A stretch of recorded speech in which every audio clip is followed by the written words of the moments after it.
What's going on, everybody? Welcome back to another edition of 68 Shining Moments presented by DraftKings Sportsbook. I am thrilled to be joined today by none other than Brett Comer and Sherwood Brown from the 2013 Florida Gulf Coast team, better known as Dunk City.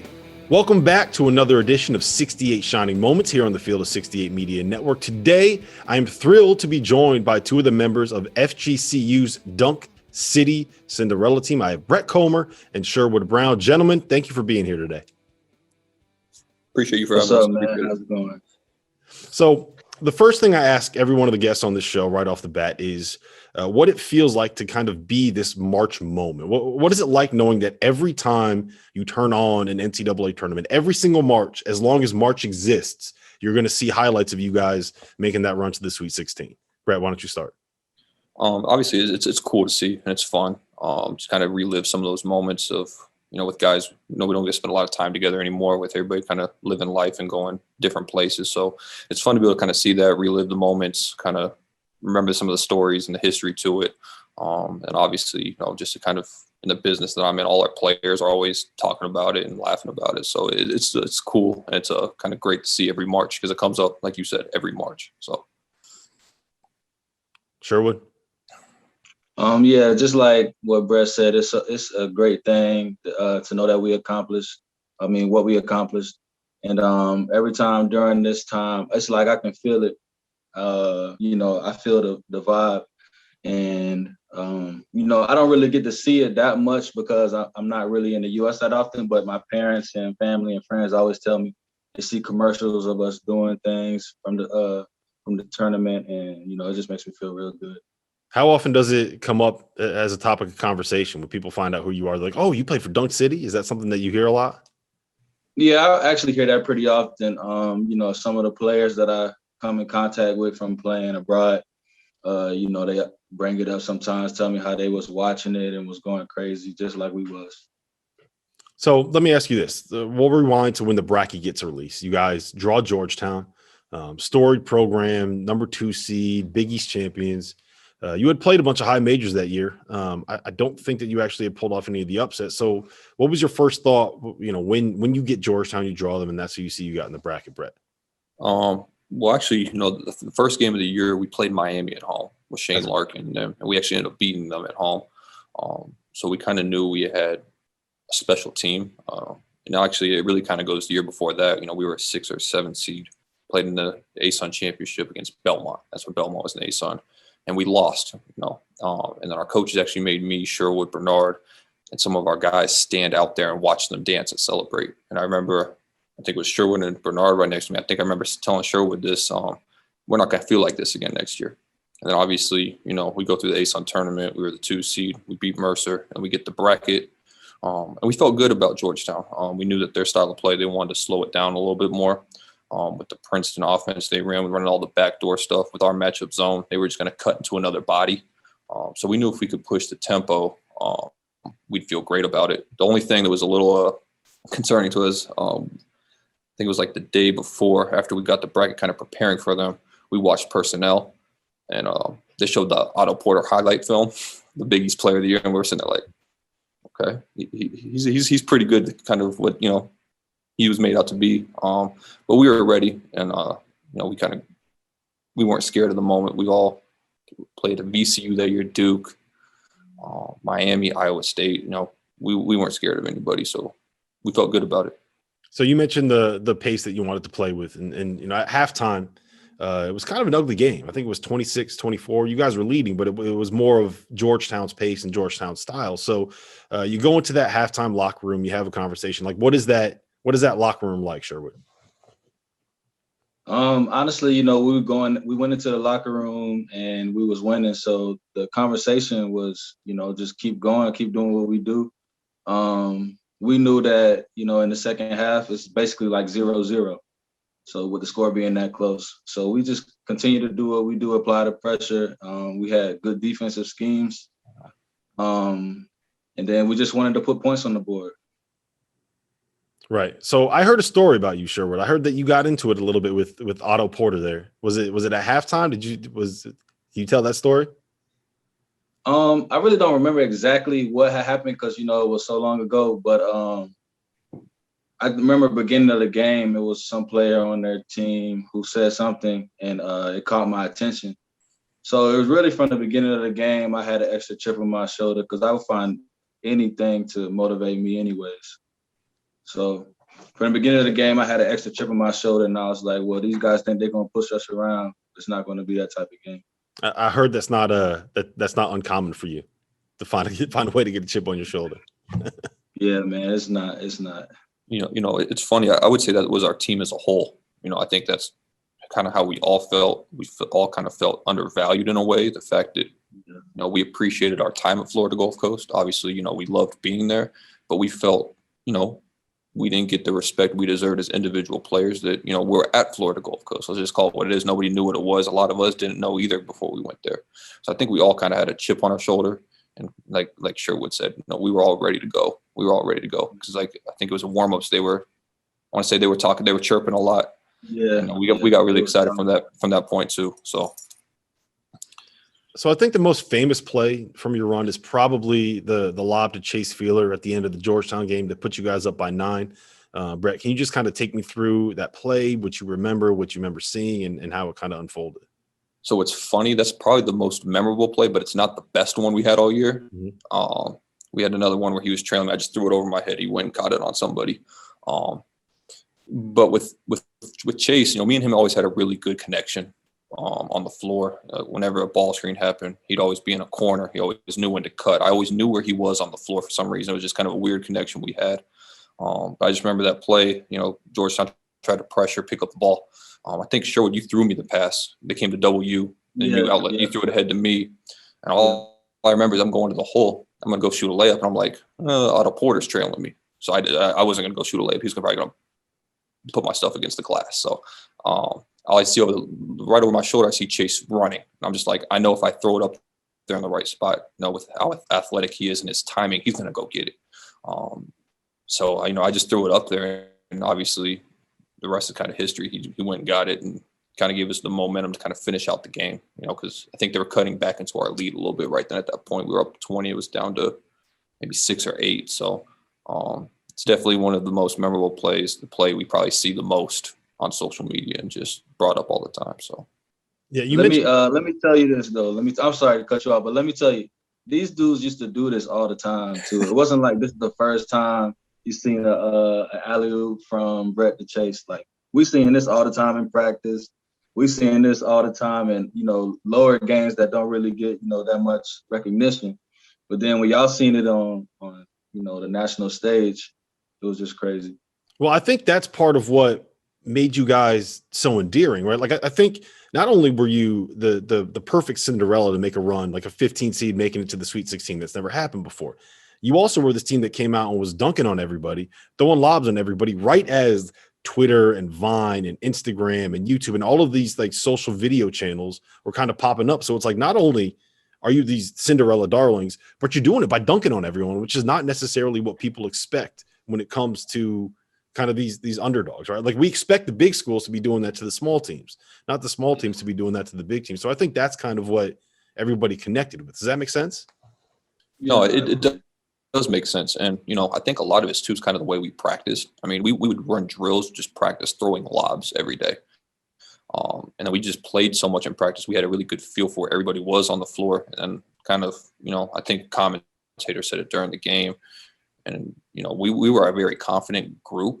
All of us grew up playing with high-level guys, playing in high-level events on high-level teams. And we weren't scared of anybody. And we just kind of played our way.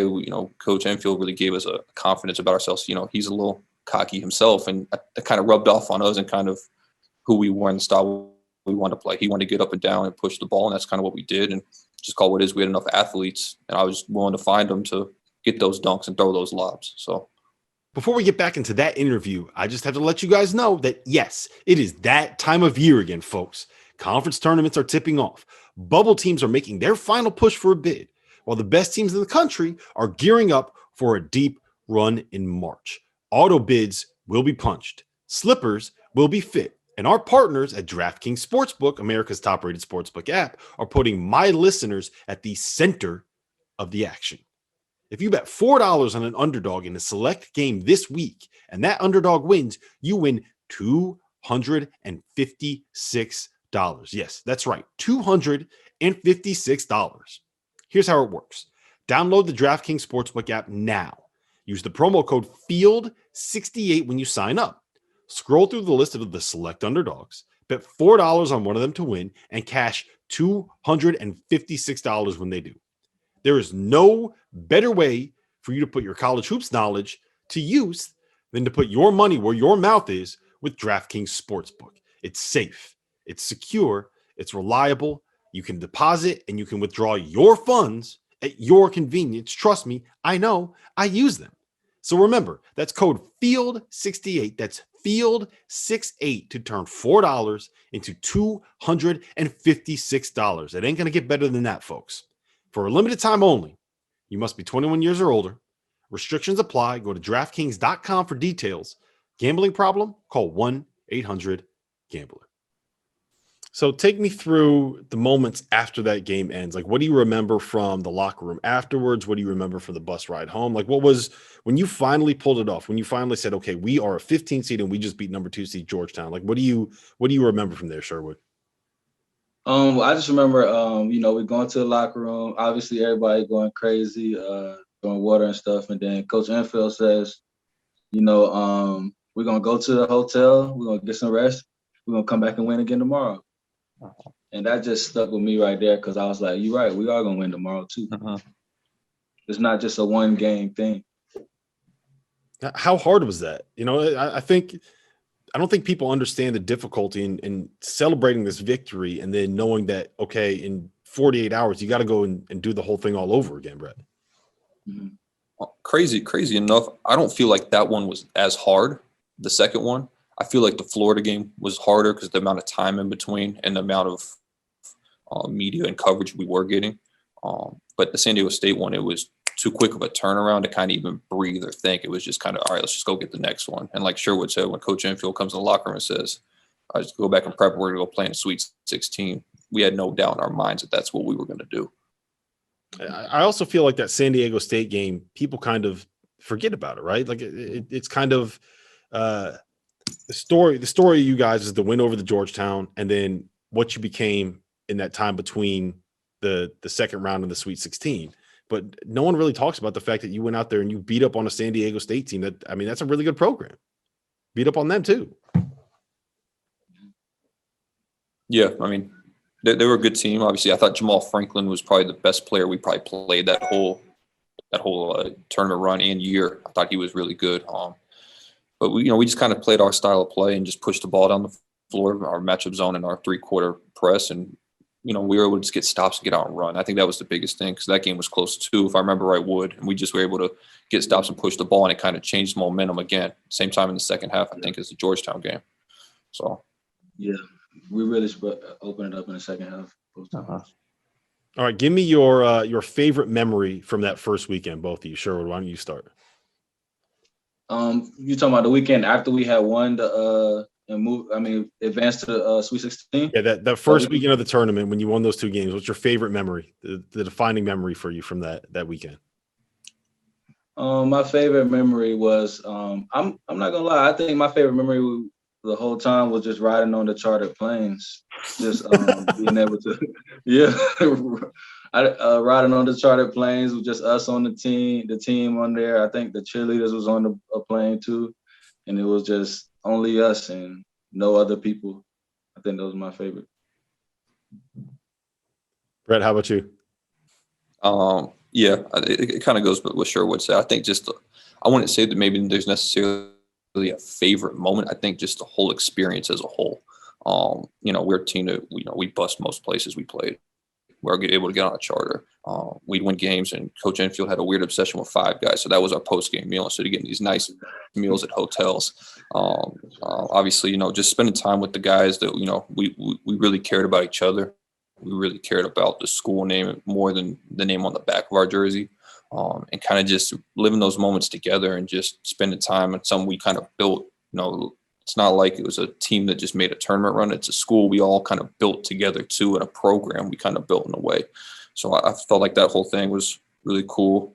The other thing was after we beat Georgetown, I think we got on our team bus and they took us to get some cheesesteaks in Philly, which was kind of cool. Oh, yeah, we did. We went to Geno's or Pat's. I'm not sure which one we went to. We went to one of them. Got there and got some cheesesteaks, and it kind of showed kind of what we did with all the people around, just surrounding us and wanting to be kind of just a part of our run. So I think the whole thing as a whole was really cool.